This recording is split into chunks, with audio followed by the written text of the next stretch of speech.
tempestad más alta, en el valle de la muerte, tu callado me acompaña. Aunque esté en agonía, aunque no tenga energía, nunca está todo perdido, porque tú estás conmigo. Solo tú me inspiras, solo tú me cuidas, aunque el mal esté cerca. En Jehová siempre está mi fe. Si estás conmigo yo no temeré jamás. Me proveerá tu amor, me proveerá tu amor. Ante la adversidad, tu mano salvará.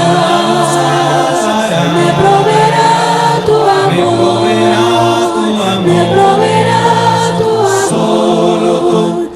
Hoy que estoy arrepentido, hoy que estoy ya convertido, tengo fe de tu cuidado, sé que voy acompañado. Solo tú das alegría, solo tú das armonía, solo tú das esperanza, solo a ti es la alabanza. A pesar del camino, a pesar del maligno, siempre estás a mi lado. En Jehová siempre está mi fe. Si estás conmigo yo no temeré jamás. Me proveerá tu amor, me proveerá tu amor. Ante la adversidad, tu mano salvará. Me proveerá tu amor, me proveerá tu amor. Tú eres mi luz, tú eres mi paz, en mi corazón, siempre en mi corazón. Tu palabra está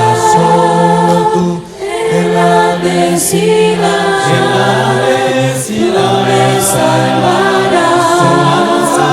En mi corazón, siempre en mi corazón. siempre serás. En la noche más desierta, en la tempestad más alta, en el valle de la muerte, tu callado me acompaña. Esta obra, que continúa con el tomo número 1, es el tomo número 2 de la vida de Jesús desde el contexto cultural judío.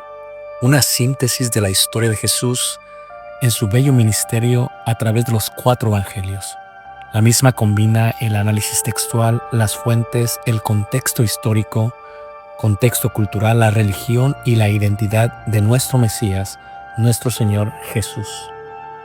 El contexto judío es fundamental para entender tanto la vida de Jesús así como su influencia que ha tenido a través de nuestra vida, pues Él habló a una multitud que practicaba muchas cosas que suelen ser entendidas solo a través de ese contexto cultural.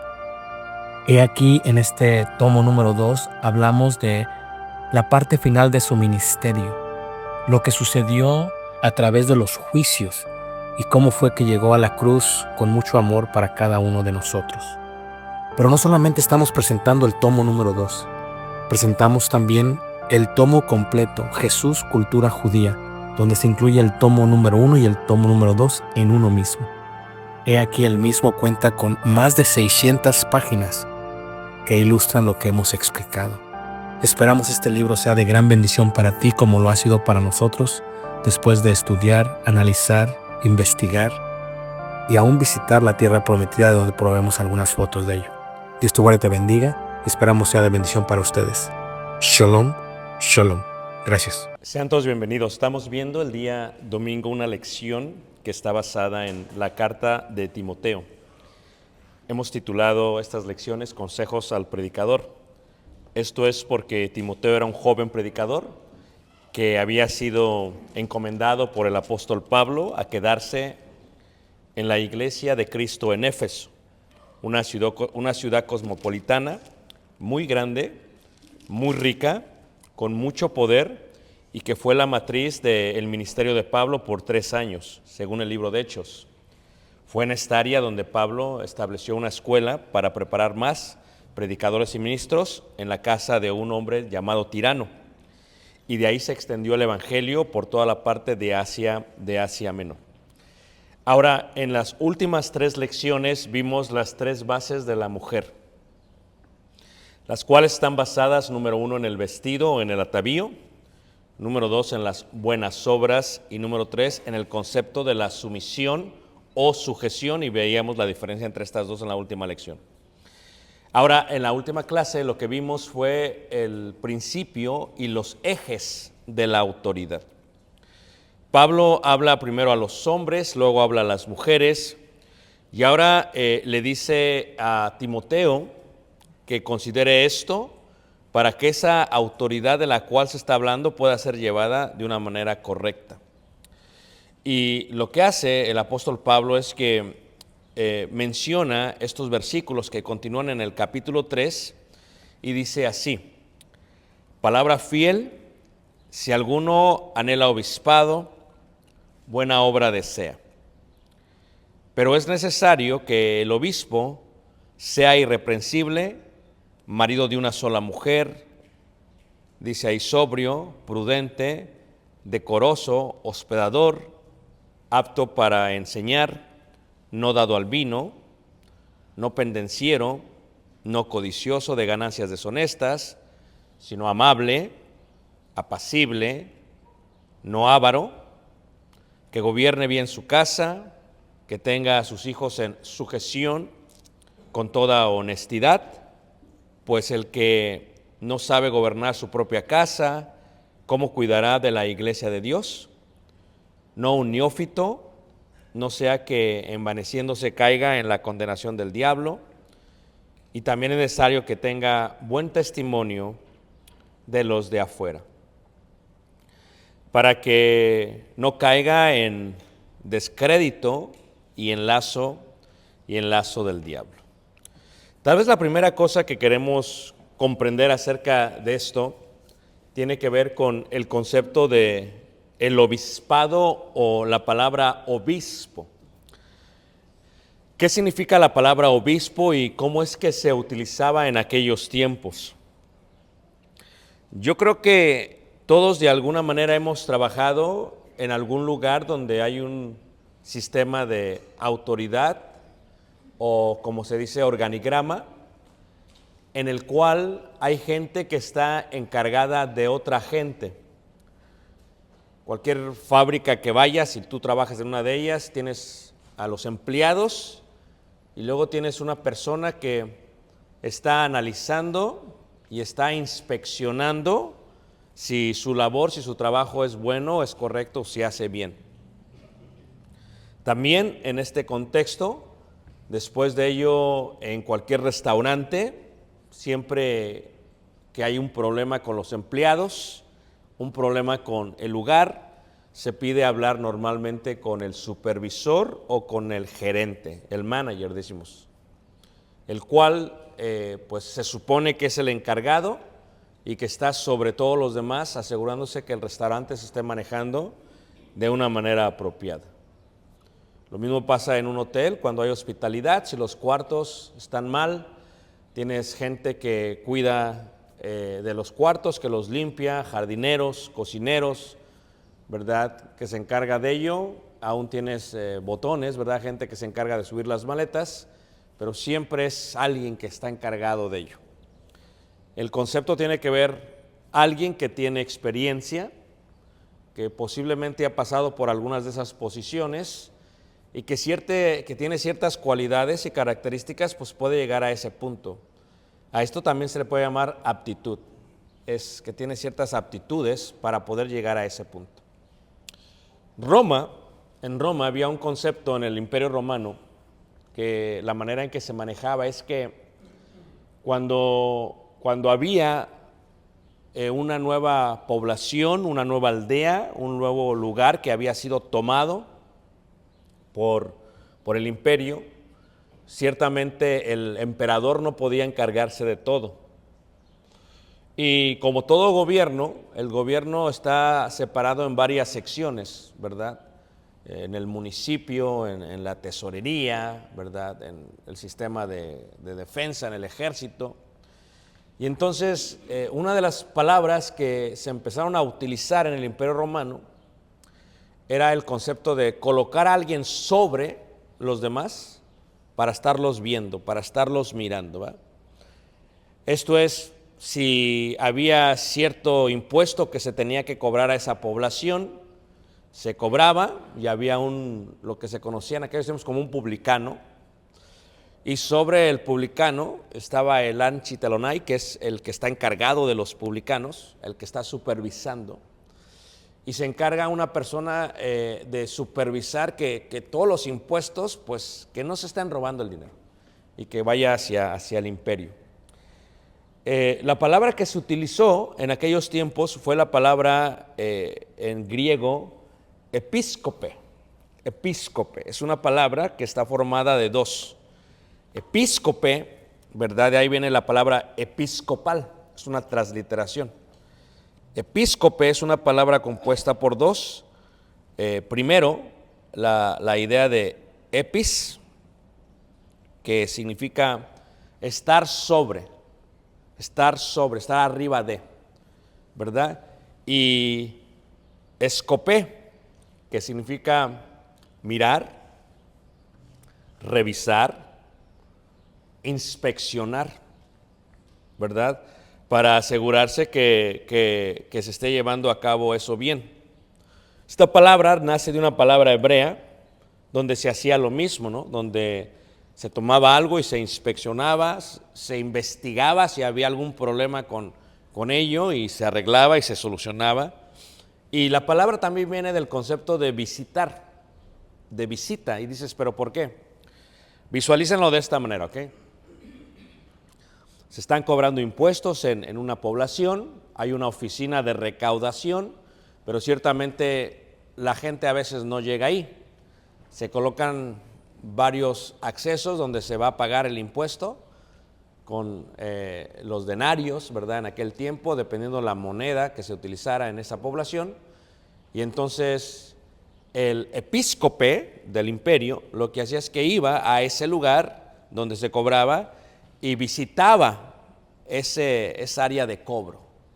Y se aseguraba que todo lo que se estaba obteniendo, se estaba tomando, pues fuese tomado en el aspecto correcto, ¿no? Esa es una palabra que se utilizaba en el contexto greco-romano. Así que los romanos entendían bien esto, en todas las ciudades había episcopes. Y luego, en una casa, cuando la persona era rica, decidía también poner eso, decidía poner un episcope. Es una persona que se va a encargar de que todo esté bien. Y para que todo esté bien, el episcope tiene que ir a la cocina y tiene que visitar la cocina.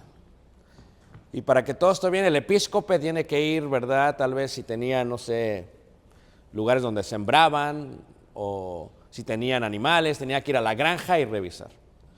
El episcope no era alguien solamente que miraba, que inspeccionaba, que revisaba, sino que visitaba. De ahí viene la palabra episcope, de alguien que está sobre y visita.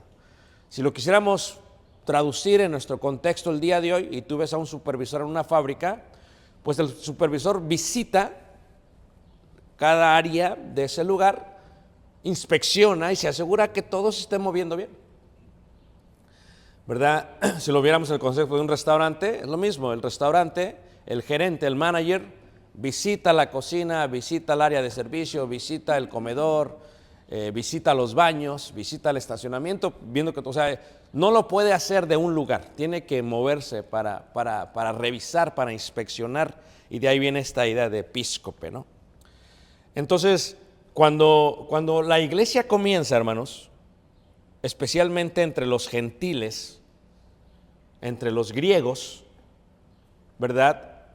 Cuando la iglesia venía de los judíos, porque a veces Pablo predicaba en una sinagoga y se convertían todos, ya había en la sinagoga esta idea de episcope, pero no hablaban ellos en griego, y le decían ancianos, le decían ancianos o en griego la traducción era presbíteros. Los ancianos se decía así porque eran los que tenían más experiencia, conocimiento y lidiaban con las cosas de la sinagoga, de la comunidad de la sinagoga. Juzgaban, decidían, visitaban a los judíos, se aseguraban que se enseñara correctamente. Pero este es cuando la iglesia crece y la comunidad donde crece ya no es judía, ya no hay sinagoga, sino es que son puros gentiles. Entonces el nombre que se le da es episcopes. Dice, ok, episcopes va a ser una persona que va a estar visitando para inspeccionar, para ver que todo esté bien con esa persona. Y entonces la idea del episcope es lo mismo que el anciano, solamente que los judíos le llamaban ancianos y los griegos le llamaban episcopes, pero es lo mismo. Cuando tú salías, por ejemplo, a provincia, ahorita ya se ve mucho menos eso, pero todavía uno sabe cuando uno sale a provincia, ¿no? Y cuando sales a provincia, ciertamente la idea de episcope era difícil de comprender porque no es como que era una aldea, no es como es que una ciudad, un municipio, es simplemente casas, es un ranchillo, hay casas acá, casas acá, casas acá. Entonces, cuando ahí empezaba la iglesia, el concepto de episcope va a ser difícil aceptarlo, comprenderlo, porque no es un pueblillo, no es una ciudad, perdón, es un pueblillo. Entonces, el nombre que se le daba a esos era lo que veían ellos. Ellos veían que había un hombre que salía con sus ovejas. ¿Y qué hace el hombre? Si se va una oveja para allá o está otra allá, pues se levanta y va y checa. Y checa qué tiene la oveja, si está enferma la oveja, si está enferma la sana, si está perniquebrada, está al tanto de ella, si viene alguien las protege. Entonces, el título que se le dio a ello fue pastores, poimanates en griego. Entonces, aunque era la misma iglesia, dependiendo del entorno, pues es lo mismo, es el pastor, es el episcope, y el episcope es el anciano. Y todos tienen el fin de estar sobre los demás para mirar, para observar, para investigar, para inspeccionar y para visitar. Eso es el concepto de ello. ¿Cómo se traduce en español? Obispo. Obispo. Obispo es el nombre que se le da entre los griegos, entre el mundo grecorromano. Pastores es el nombre que se da en los pueblillos, en los ranchillos, para que me entiendan, de las provincias, ya sea de Judea o sea de Turquía o en Asia Menor o aún en la propia Italia, ¿no? En la propia Italia. Pero es la misma idea. Entonces, cuando yo digo, por ejemplo, obispo, es lo mismo que decir pastor y es lo mismo que decir anciano. O sea, es lo mismo. Cuando Pablo hablaba de ello en la Biblia, por ejemplo, hay muchas partes. Vamos a leer un versículo para comprenderlo. Dice en Hechos, dice ahí, capítulo 20, versículo 28, nos damos cuenta del uso de Pablo para colocar un sinónimo o una palabra distinta por la aplicación que se está dando, ¿no? O sea, Pablo va a hablar, o sea, él tiene que salir, está en Éfeso, llama a los obispos de Éfeso, pero no los puede ver allá porque tenía que salir del puerto de Mileto, Entonces viajan a Mileto y ahí se ven con Pablo. Entonces, si Dios permite, en 10 días vamos a estar en Mileto, para que vean, lo van a visualizar. Entonces los manda a llamar de Éfeso, y vamos a estar en Éfeso también, los manda a llamar, si Dios permite, los manda a llamar de Éfeso a Mileto, y está con los obispos. Entonces les está explicando a ellos algo, y hace esta comparación porque el título, como Pablo viajaba mucho, pues entendía el mundo grecorromano y el mundo judío y el mundo del pueblillo, del mundo del rancho. Entonces entendía todos estos conceptos. Entonces Pablo dice ahí en Hechos 20, dice versículo 28, dice: por tanto, mirad por vosotros y por todo el rebaño. Entendemos que el rebaño sería la iglesia, solamente que se le llama rebaño porque se va a utilizar una parábola, una ilustración para que me entiendan. El rebaño se entiende que no está hablando Pablo de borregos, ni de cabras, ni de machos cabríos. Se entiende que está hablando del pueblo de Dios. Pueblo, rebaño, iglesia es lo mismo. Entonces dice así, en que el Espíritu Santo os ha puesto por obispos. Y entonces se utiliza el concepto de obispos, que es lo mismo que pastores. ¿Sí se ven? O sea, es la misma situación, la misma idea. Pero dependiendo de quién te escuchas, como lo puedes tú y lo debes tú ¿qué? Lo debes tú manejar. Pablo se da cuenta y dice: la cual él ganó por su propia sangre, porque yo sé que después de mi partida entrarán en medio de vosotros lobos rapaces que no perdonarán el rebaño. Habla de la iglesia, ¿verdad? Y de vosotros mismos se levantarán hombres que hablen cosas perversas para arrastrar tras sí a los discípulos. O sea, Pablo no está hablando con la iglesia, Pablo está hablando con los obispos, o pastores, o ancianos. Y Pablo, lo que él dice es que él sabe que de los mismos obispos se van a levantar hombres malos. ¿Sí ves? ¿Para qué? Para acarrear discípulos, para dividir la iglesia.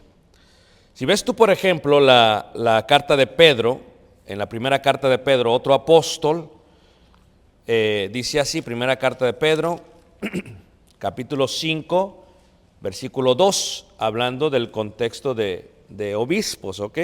Obispos. Primera carta de Pedro 5, versículo 2 dice así. Dice: apacentad la grey de Dios. Entiende que grey es rebaño, aunque se utiliza otra palabra. Grey es lo mismo que rebaño. Dice: apacentad la grey de Dios, dice, que está entre vosotros, cuidando de ella no por fuerza, sino voluntariamente. No por ganancia deshonesta, sino con ánimo pronto. No como teniendo señorío sobre los que están a vuestro cuidado, sino siendo ejemplos de la grey. Y cuando aparezca el príncipe de los ¿qué? Pastores. O sea que cuando Pablo utiliza el contexto en Mileto de lobos rapaces y de rebaño, es el contexto pastor, ¿no? Pastores. Pero usa la palabra obispos.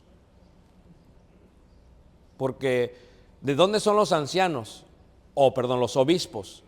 Son de Éfeso, donde está mandando la carta a Pablo a Timoteo, misma iglesia.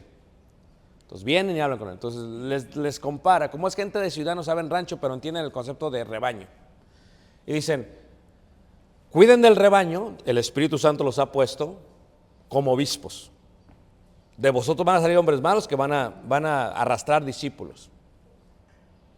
Pedro, otro apóstol, hace la comparación y les llama directamente, no le dice rebaño, le dice grey, pero es lo mismo. Y le dice: cuando venga el príncipe de los pastores, y les habla algunas cualidades que deben de tener. Entonces, cuando Pablo habla a Timoteo, lo que Pablo le aconseja a Timoteo que exprese a todos los demás, regresando a la carta de Timoteo capítulo 3 versículo 1, lo que Pablo habla a Timoteo y le expresa es: hay mucho trabajo en la iglesia, muchísimo trabajo en la iglesia. Hay tanto trabajo que a veces pensamos que el trabajo de la iglesia solamente es un servicio de adoración, y esto realmente es una parte muy mínima de todo lo que se hace dentro de la iglesia, ¿no? Entonces, ya que la iglesia crece, se requiere que se ponga gente sobre la iglesia para mirar, revisar, inspeccionar Y la palabra cabra es visitar. Porque no se puede inspeccionar por FaceTime o por Zoom o por teléfono el día de hoy. Tienes que ir y ver. Y entonces, cuando le habla a Pedro, habla de cosas que ellos estaban viendo ya en la iglesia. Los apóstoles vieron, por ejemplo, señorío. Por eso la autoridad de la cual hablamos la vez pasada es que no todos pueden lidiar con autoridad. No todos. Porque la autoridad, hermanos, puede hacer que a alguien se le suba a la cabeza. Teníamos una expresión, se le suben los humos. Se le suben los humos. La autoridad no es para que se nos suban los humos. La autoridad igual a responsabilidad. ¿Quieres más autoridad? Lo que estás pidiendo es más que responsabilidad. Por ejemplo, cuando yo trabajaba en la compañía que trabajaba, vamos a poner a un supervisor o a un gerente, ¿verdad? Lo primero que tenemos es que hablar con él si lo quiere hacer. Pero muchos lo aceptaban por beneficios, porque les pagaban más, por flexibilidad, pero no entendían todavía porque nunca habían estado en esa posición. Y entonces lo primero que se hacía es, se cambia el uniforme para que la gente pueda identificar quién es el gerente. Es la primera cosa que se hacía. Pero como había sido amigo de los otros empleados, pues primero están todos así y posiblemente están haciendo las cosas mal, están de flojos, se están comiendo las hamburguesas tal vez, ¿verdad? No hacen los procedimientos correctamente. Entonces, ¿qué sucede? Pues lo que sucede simplemente es que lo que ocurría es que cuando los subían, ahora ya tenían que supervisar que todo se hiciera bien. Y lo que ocurría muchas veces es que los empleados, ya se te subieron los humos, ahora quieres que hagamos todo como bien. Si cuando tú estabas no lo hacíamos bien. ¿Sí ven la idea? Entonces era contraproducente no hacerlo de esa manera. Pero antes de elegir gerente, había aptitudes que buscábamos de esa persona. Y las aptitudes son importantes porque si no las ves bien, puedes destruir tu restaurante. Entonces, eso es importante. ¿Cómo una persona sube? Ahora, en una parte bíblica, la idea es esta. Lo más importante para el obispo, pastor o anciano, lo más importante es la palabra que se utiliza en Hebreos 11:6. Fíjate, en Hebreos 11:6 se utiliza esta palabra muy importante, ¿ok? Hebreos 11:6, hablando de los patriarcas, 11:16, perdón, hablando de los patriarcas, se utiliza esta palabra, ¿ok? Hebreos 11:16, dice así.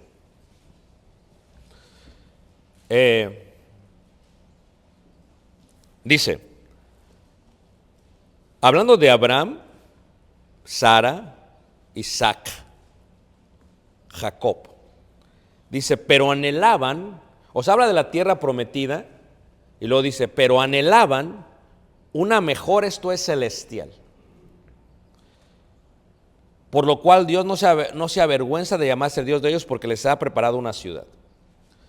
La palabra que se utiliza es anhelo, ¿verdad? Angelo o oreko en griego.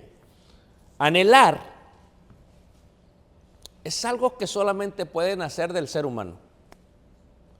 Yo no puedo anhelar por ti. Tú no puedes anhelar por mí. O sea, antes de todos los es necesario, dice Pablo, palabra fiel es esta, si alguno anhela, pero aquí es donde viene el punto que se tiene que enseñar. Si alguno anhela ser episcope, tal vez lo primero que tenemos que entender es, ¿qué es un episcope? Porque si alguno de ustedes lo anhela, el anhelo es algo que sale solamente de tu corazón. O sea, Si a ti no te gusta revisar, inspeccionar, investigar y visitar, pues no puedes ser episcopo. Sí, y uno de los grandes problemas que han existido en la Iglesia de Cristo, por ejemplo, yo ayer estaba en Washington, D.C., había iglesias de Maryland, de Pensilvania, de Nueva York, de Connecticut, toda esa área, ¿verdad? Y hablamos con los hermanos de la iglesia, específicamente de los ancianos, y una de las cosas que hablábamos es este concepto de la gran diferencia entre la iglesia americana y la iglesia latina. Y esta presión de las iglesias de Cristo por querer establecer ancianos. ¿Por qué?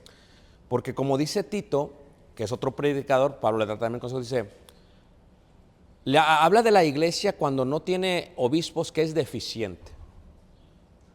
Pero tenemos que verlo correctamente, ¿verdad? Desde el punto de vista correcto, ¿ok? Porque si ves Tito, por ejemplo, en el capítulo 1, y tú ves la palabra deficiente, vamos a verlo correctamente, ¿ok? Tito 1, versículo 5, por esta causa te dejé en Creta, o sea, en la isla de Creta, en Grecia, para que corrigieses, ¿qué? Lo deficiente y establecieses ancianos. Ya dijimos que ancianos es pastores u obispos. Y se da el mismo, claro, en Creta había más sinagogas, en Creta era distinto, por eso habla del concepto de ancianos, presbíteros, es griego. Cuando tú piensas en deficiente, automáticamente dices, tenemos que arreglar esto para no ser deficientes. ¿Ok? Y hay veces las iglesias han pensado, pongo ancianos, dejamos de ser deficientes. No, así no. Esa es la manera totalmente incorrecta de ver las cosas. Les voy a explicar por qué. Porque deficiente es lo contrario a eficiente. ¿Todos de acuerdo, hermanos? ¿Qué es una iglesia eficiente? Es una iglesia que predica la sana doctrina, cuida del rebaño, grey, o en este caso miembros, y que las cosas van bien, hay santidad, hay unidad, hay honor, glorifican a Dios, etc. Es una iglesia eficiente. ¿Qué es una iglesia deficiente? Una que no tiene eso. O sea, y a veces nosotros nos vamos con la idea de deficiente y decimos, si pongo ancianos, vamos a quitar la deficiencia. Y lo que ha pasado en la tristeza de muchas iglesias de Cristo es que colocan ancianos, dividen la iglesia y destruyen la iglesia. O sea, se supone que iban a ser más eficientes. ¿Pero por qué? Porque malinterpretan el concepto del episcopo o el anciano o la idea de autoridad. O sea, si tú llegas a ser episcopo de esta congregación, no es como que ya nada más tu palabra cuenta. Porque hay ejes en la autoridad. Libertad, consideración. ¿Se acuerdan de la clase pasada? Entonces, por eso Pablo entra a esta idea. Entonces dicen muchos, es que tenemos que poner ancianos para que no haya deficiencia. Y créelo, la experiencia, las iglesias que he visitado, donde han puesto ancianos, hay veces en 2, 3, 4 años ya no hay ancianos. Porque se enfoca tanto uno en empujar que no lo haces correctamente. Porque la clave, el requisito más importante es que tú lo anheles. Pero que anheles lo que se está diciendo. Lo voy a cambiar de otra manera, ¿ok? A ver, tú anhelas, por ejemplo, yo visité ancianos el jueves. ¿Tú anhelas visitar ancianos? ¿Tú lo anhelas? O sea, si nunca los visitas, o sea, no lo anhelas. Si ves esto es algo importante, hermanos, porque se supone que el episcopo, anciano pastor, pues no puede aquí hacer su trabajo cuando ponerse en la puerta y saludar a la gente. Eso no es episcopo. Porque aquí en la iglesia no tenemos el tiempo para inspeccionar, para revisar. O sea, tú literalmente, ¿qué tienes que hacer? Ir y ver cómo está la oveja o el carnero. Entonces vas y ves la oveja y dices, me. Entonces escuchas y ya sabes qué hacer. Pero si la persona piensa que episcope es que ya voy a mandar y voy a arreglar las cosas como yo quiero, es la forma totalmente incorrecta de verlo. Porque a veces la iglesia, en vez de hacerla eficiente, la haces más deficiente. Porque empiezas a cerrar los caminos que debiste haber abierto. Lo cual, en el Imperio Romano, cuando había episcopes, había corrupción también. Había gente que se robaba el dinero de los impuestos, ¿verdad? Entonces, si tú anhelas, lo que quiero decirte es lo que dice Dios: buena obra anhelas, buena obra deseas. Nada más que tienes que pensar esto, ¿ok? Tiene que haber un anhelo en tu corazón, primero de visitar, de inspeccionar, de revisar y de investigar. Si eres una persona totalmente que evita el conflicto con la gente, porque, a ver, cuando un supervisor va a un empleado y ve que algo está mal, ve que está llevando el producto de una forma deficiente porque no es eficaz, lo tiene que corregir. ¿Ah, que sí? Y la corrección que se hace tiene que ser a veces dura. Esto no está bien, esto sí está bien, esto no está bien. Y entonces, si a ti no te gusta tener problemas con la gente, no anhelas ser episcope. Porque el episcope tiene que irle a decir a esta persona: no, es que está mal esto que estás haciendo. Y si el episcope no quiere meterse en problemas con nadie, pues no puede ser episcope. Porque el episcope tiene que irle a decir a la persona: esto está bien, esto está mal. Y decíamos yo en unas clases que hay veces hay gente, hermanos, que es tranquila, es pacífica, pero hay gente que es problemática. Fíjate, en Tito, ahí mismo en el capítulo 1, hablando de esto, dice 5, dice: y estableceses ancianos. ¿Cómo sabemos que el anciano es lo mismo que el obispo? Porque si leemos el versículo 7, dice: porque es necesario que el obispo, ¿sí ves? O sea, hace anciano con obispos. Habla del mismo contexto. Pero en el versículo 9 dice: retenedor de la palabra fiel tal como ha sido enseñada, para que también pueda exhortar con sana enseñanza y convencer a los que le contradicen. Hay veces, hermanos, el episcope no es perfecto. Tú no tienes que pensar que tú eres perfecto para ser episcope. Tú vas a cometer errores aún como episcope, como obispo. ¿Ok? No vas a ser perfecto. No digas soy perfecto y no voy a cometer. No. O sea, yo cometo errores, todos cometemos, somos parte de la vida. Lo que se espera de un episcope, de un obispo, no es que sea perfecto, se espera que sea espiritual y que sea maduro. Y que sepa reconocer. Pero hay veces cuando hay gente, como dice aquí, que contradice, ¿cómo vas a lidiar con él? Entonces, si alguno anhela, por eso Pablo dice anhelar, y el verbo anhelar indica que es un deseo, es estirar para alcanzar, propiamente inclinarse en una dirección para alcanzar algo, es un deseo personal. Pero ¿sabes cómo lo dice Hebreos? En el contexto dice saludándolo, por eso dice saludándolo. O sea, si alguno anhela, saludándolo. Si yo anhelo ser obispo, lo primero que tengo que hacer, ¿por qué suben a alguien de puesto en el mundo literal, en el mundo secular? Porque ya está haciendo cosas que los demás empleados no hacen.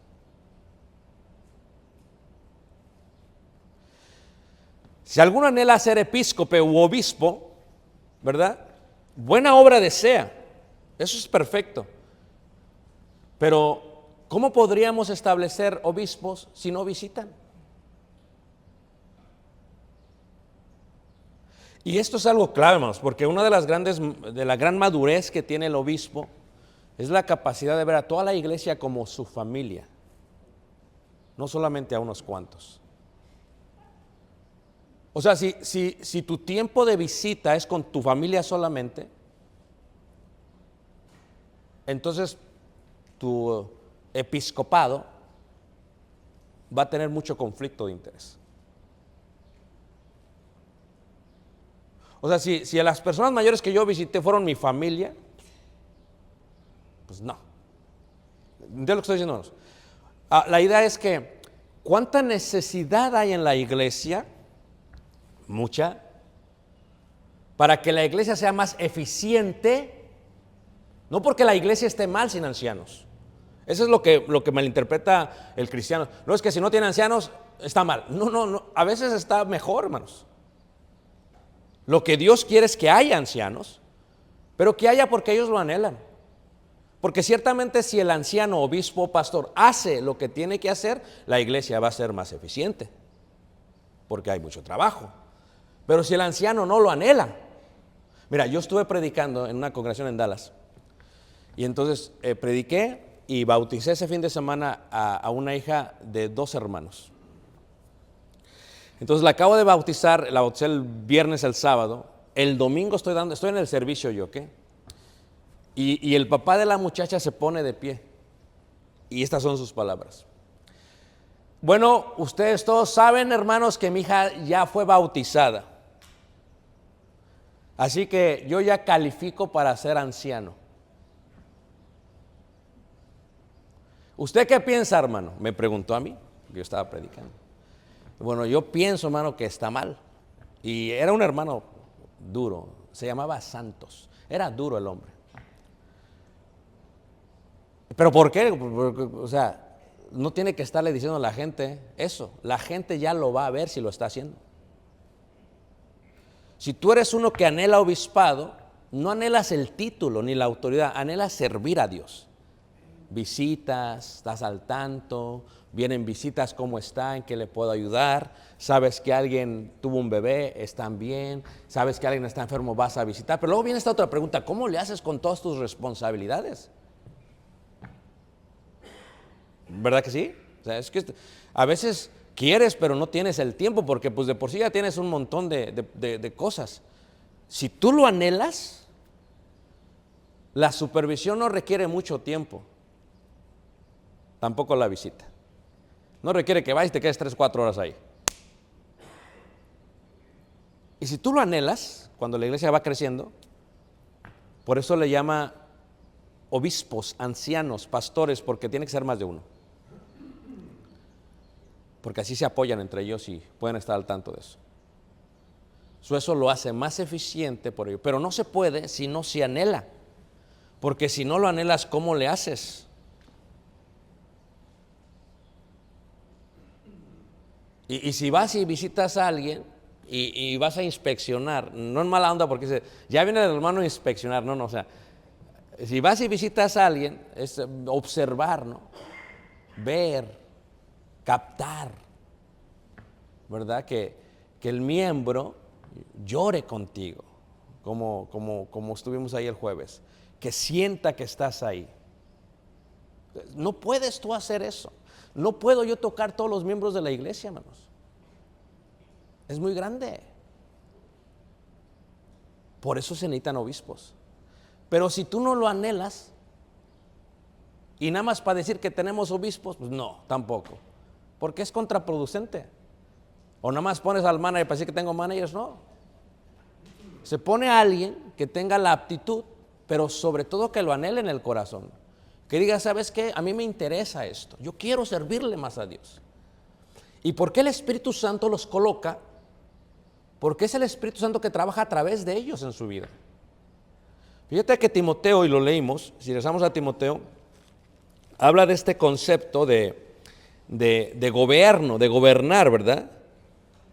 Se separa en varias secciones. Número 1, gobernarse a sí mismo, es un gobierno a sí mismo, un buen dominio propio. Número 2, gobernar a su familia.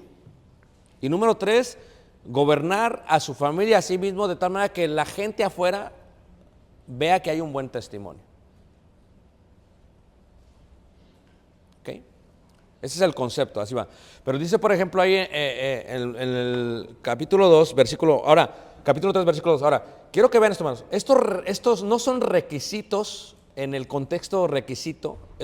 Es necesario, que también es requisito, pero necesario indica que esa persona tenga ya estas aptitudes. Pero estas aptitudes no son del todo, no solamente para ellos, es para todos. No es como que no, es que, pues esto parece como que cualquier cristiano debería ser así, totalmente. Eso es totalmente, o sea que no es como que esto es, bueno, yo ya me voy a echar una copa de vino porque ahí es para los obispos nomás. No, eso es para todos. Habla primero del dominio propio, de yo, como yo debo de ser. Y dice ahí, versículo 2, pero es necesario que el obispo, el episcope, sea irreprensible. No perfecto, pero irreprensible sí. No malinterpretes perfección con ser irreprensible. Cuando entrevistamos en los negocios a alguien, hermano, se hacía esta pregunta, es una de las preguntas para ver el tipo de aptitud que tiene la persona. Y la pregunta es bien sencilla, dices, donde tú estabas antes, ¿cuál fue el error que cometiste y qué hiciste al respecto? Esa pregunta que se hace tiene varios intereses de conocimiento para el que está preguntando. Número 1, tiene que ver con si esa persona va a reconocer si algo salió mal. Número 2, va a mostrar si la persona está lista para seguir aprendiendo de la vida. Entonces algunos decían, no, ¿sabes qué? Que pues, no cometí muchos errores, ya automáticamente no va a ser bueno. No, ¿sabes qué? Cometí este error, le costó tanto a la compañía, y hasta a veces se reían porque pues estábamos entrevistando y pues no, son cosas que no quieres que sepan, pero pues te está preguntando. Cometí este error, le costó tanto a la compañía, pero lo que aprendí es no volverlo a hacer. O sea, aprendí de esto. Eso es lo que queríamos saber. ¿Qué aprendí de eso? Entonces, el ser irreprensible quiere decir que si te reprenden, puedes corregir. Es más, si tú ves la carta de Timoteo, los ancianos, los obispos, pueden seguir siendo reprendidos aún por el predicador, aunque son ancianos. Fíjate que hay un movimiento triste en Latinoamérica que dice, no, es que una vez que uno es anciano ya nadie les puede decir nada. No, fíjate, si los ves tú en la Biblia, en primera carta de Timoteo, en el capítulo 5, dice ahí, en el versículo 19 y 20, dice, contra un anciano no admitas acusación, sino con 2 o 3 testigos. Y a los que persisten en pecar, repréndolos delante de todos, para que los demás también, ¿qué? Teman. A veces dice, ay, el hermano habló mal de mí y dijo que no hacía esto, que no me apunté bien. Pues hello. La primera vez no te voy a decir enfrente de todos, pero pues si es algo constante, pues tú ya no eres un niño, mijo. Y si eso te molesta, entonces ¿qué quieres? Que te mande una cartita, por favor, hazlo bien. Y en el caso de esto, fíjate que es el Timoteo el que tiene que corregir a los ancianos y que si siguen, tiene que decirles, porque tiene que haber un balance. ¿Quién les va a decir? Ellos, si nada más ellos dicen lo que mandan, entonces ¿qué va a pasar? Pues se van a enseñorear de la iglesia. Es lo que pasa ahorita con el presidente. Nomás lo que yo digo, espérate, pues si la idea del gobierno es que hay un cierto tipo de balances, checks and balances le dicen, ¿verdad? En la clase de civismo. Quiere decir que no puedes ser tú todo, o sea, fuiste tú a la guerra, pero ahora tienes que preguntarnos, o sea, ese es un balance, es lo mismo la idea si toda la autoridad la tienes tú, entonces ¿cuál es el balance? Si solamente yo decido cuál es el balance, siempre les pregunto más a ustedes qué piensan. Si no, ya muchos de ustedes ni estuvieran aquí. ¿Qué piensan? No, que está bien, no hay problema, porque uno va aprendiendo con la vida. ¿Qué piensan? Hay cosas de opinión, ¿de qué quieren pintar esto? Y hay cosas bíblicas que pues no se puede, o sea, porque Dios lo dice. Entonces, este balance correcto, si uno anhela obispado es bueno. Yo quiero decirte, bueno, si tú en tu corazón has pensado, oye, a mí me gustaría ser obispo, gloria a Dios por ello, y el único que puede poner en tu corazón el ser obispo, hermanos, es Dios. Y si tú lo anhelas, hermanos, yo ya he estado orando por ti muchos años. Pero es necesario. Eso es importante. Yo veo entre ustedes algunos que, muy bien. No les digo, porque luego se les suben los humos. Pero digo, nice. Porque si ahorita lo digo público, pues lo van a voltear a ver y no. Pero yo veo unos muy buenos, hermanos, en la iglesia. Digo, tal vez 3, 4 años, pum, vámonos. Pero si ustedes no visitan, pues de nada sirve que yo los vea, pues si no hacen lo que tienen que hacer. O sea, si ustedes no están al tanto, no les interesa, no les importa. Aquí vienen varias preguntas. ¿Puede el obispo faltar a un servicio? Sí, hermanos. Esto es algo humano, pero que no sea que una costumbre que no se congregue. Porque él es el ejemplo. El obispo va a ser el ejemplo de los miembros. O sea, lo que hacen, hermanos, es que el obispo, viene una persona nueva y entonces nadie sabe. Por ejemplo, en Hawái en la Iglesia de Cristo de Honolulu. Me impactó mucho esto porque en las iglesias de Cristo a veces hay sillas enfrente. Y entonces cuando llegamos, pues allá te vistes pues, con hawaiana, las flores. Entonces entraron gente mayor, ¿verdad? Gente con puras hawaianas, era un afroamericano, un americano, eran dos hawaianos. Y entraron caminando juntos, como que estaban en un cuartito, yo creo que oraron algo, y entraron caminando juntos. Y luego saludaron a quien, al predicador. Así va. Y uno le dijo, no sé qué le dijo, yo bien chismoso me quise, pero no quise que le había dicho. Entonces, y se sentaron enfrente, así, pero hawaianas. Entonces, ¿por qué se ponen ahí? Porque ponen las sillas ahí, sin las esposas, claro. Y el contexto es que la iglesia vea, eso, así quiero yo ser. Es el ejemplo a seguir. ¿Cómo son ellos? Pues gente sabia, gente que ha tenido hijos, que tiene una esposa solamente, porque si no está casado no puede ser anciano. Se los digo, ¿cómo vas a aconsejar al que no tiene esposa? Si no tienes esposa, que tienes que tener hijos, es parte de lo que pides, es necesario, ¿qué? Porque pues el que tiene hijos, hermanos, si uno va madurando, se los digo con el corazón en la mano, uno va humanizando más a la gente. Los hijos cometen errores. Los hijos de los ancianos van a cometer errores, pero la diferencia es que no sean acusados de disolución. ¿Y qué es disolución? Una persona que ya anda en una vida mala. No esperes tu perfección de los hijos de los ancianos, de los obispos. No. Ellos van a cometer, son humanos, hermanos.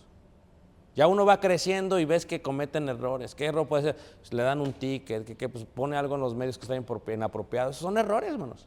No, ya no puede ser el hermano anciano. Pues espérate, o sea, ¿de qué estás hablando? Si no está hablando de perfección, está hablando de sujeción.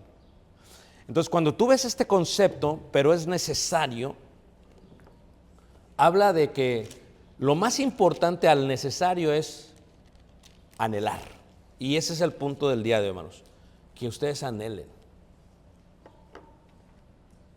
Que anhelen. Y la pregunta es, ¿qué tienes que anhelar? ¿Qué anhelo? O sea, si alguno anhela obispado, anhelo ser episcope, pero piensa, ¿episcope qué es? Híjole, es como cuando le dicen uno a los empleados, ¿quiere ser usted supervisor? No, hombre, yo para qué me meto en problemas, es que serías muy bueno. No, yo aquí estoy a gusto. Tampoco es malo, hermano.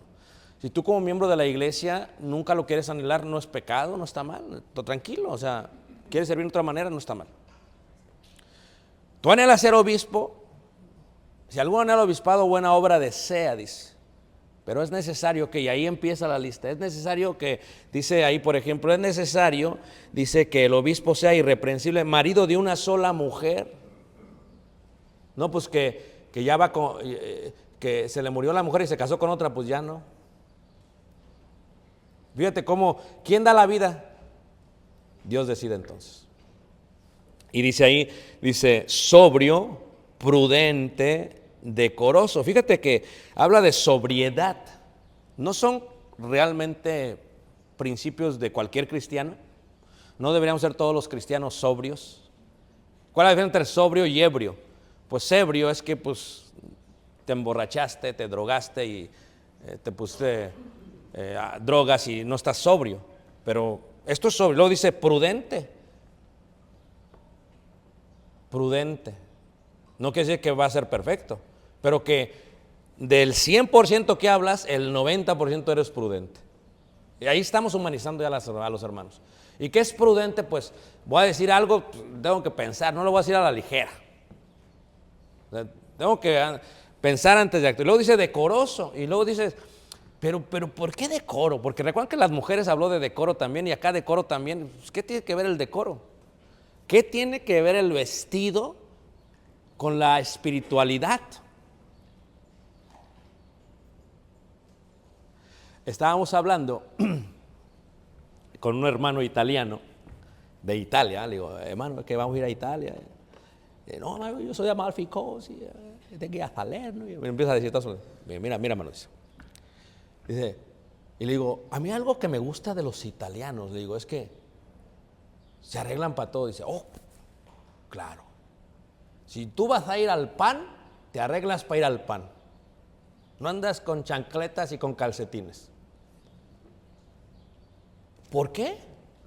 ¿Cuál es el problema de los italianos para eso? ¿Qué tiene de malo venir en chores?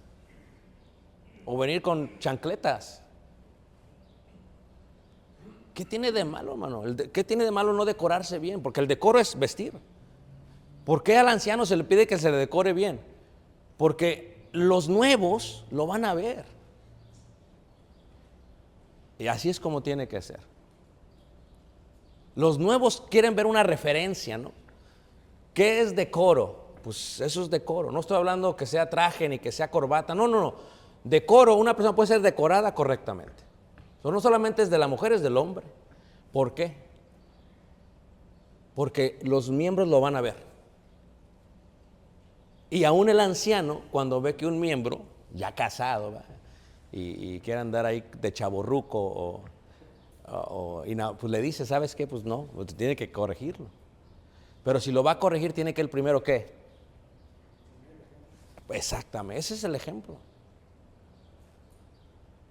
Por eso es el decoro.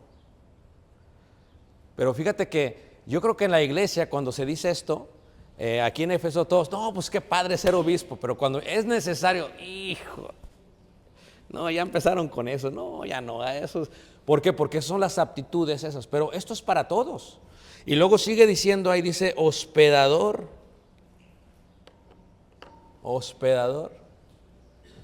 Como que aquí, como que a veces les aventamos los hermanos para que hospeden. No lo hago, hermanos, porque no los puedo hospedar yo. Los hago para que desarrollen una actitud que será necesaria después. Y hospedar es difícil, hermanos. ¿O no? ¿Cómo tener gente en mi casa? Se va a sentar donde yo me siento. Se va a bañar donde yo me baño. Tengo que estar al tanto de ellos. Me pasó que fuimos una vez a una casa y llegamos, nos hospedaron y vénganse acá, van a dormir. Yo tenía un hambre, me dijo, ahorita me van a dar un café. Nos llevaron a la cama y duérmete. Yo dije, en la torre y la comida, no comí, ¿qué está pasando? No, ¿por qué es hospedador? Porque la hospitalidad es en casa primero. Tienes una casa, pues, ¿qué necesitan? ¿Cuántos puedo meter? No, a mí dame uno nada más. Tiene 4 cuartos el hermano, nada más dame uno, y que sea una buena persona. No, espérate, pues eso no es hospedar. ¿Por qué habla de esto, hermanos? Porque habla del dominio propio. Pero lo más importante, y esto lo veremos en la próxima sesión si Dios nos da vida y salud, es anhelar. ¿Lo anhelas? Mi invitación es, empieza a hacer. Porque ya cuando la iglesia te reconozca que ya eres episcopo sin que seas, va a decir, el hermano acá rato me está visitando, ni le invito y llega, y me está inspeccionando. ¿Anhelas? Buena obra deseas. ¿Ok, hermanos? Ahí lo vamos a dejar. ¿Están todos contentos, hermanos? ¿Sí o no? ¿O más o menos? Ya los sentí molestos, hermanos. Qué mala onda. Bueno, vamos a dejar unos minutos para preguntas o comentarios. Preguntas o comentarios antes de cantar este himno que se llama Señor mi Dios. Hermano Tony.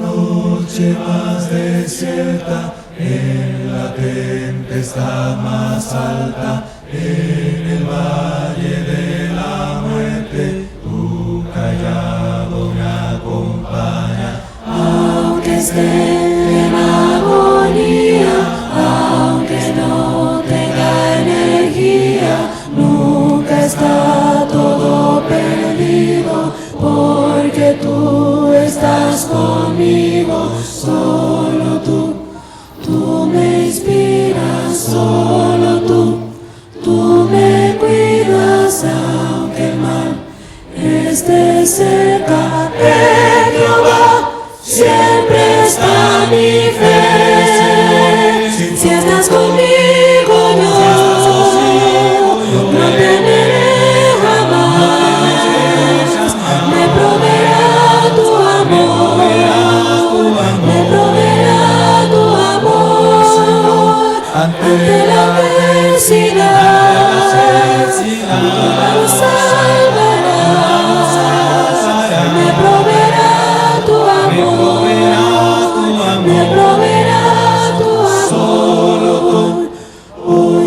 estoy arrepentido, hoy que estoy ya convertido, tengo fe de tu cuidado, sé que voy acompañado, solo tú das alegría, solo tú das armonía, solo tú das esperanza, solo a ti es la alabanza, a pesar del camino, a pesar del maligno, siempre estás a mi lado. En Jehová siempre está mi fe. Si estás conmigo yo no temeré jamás.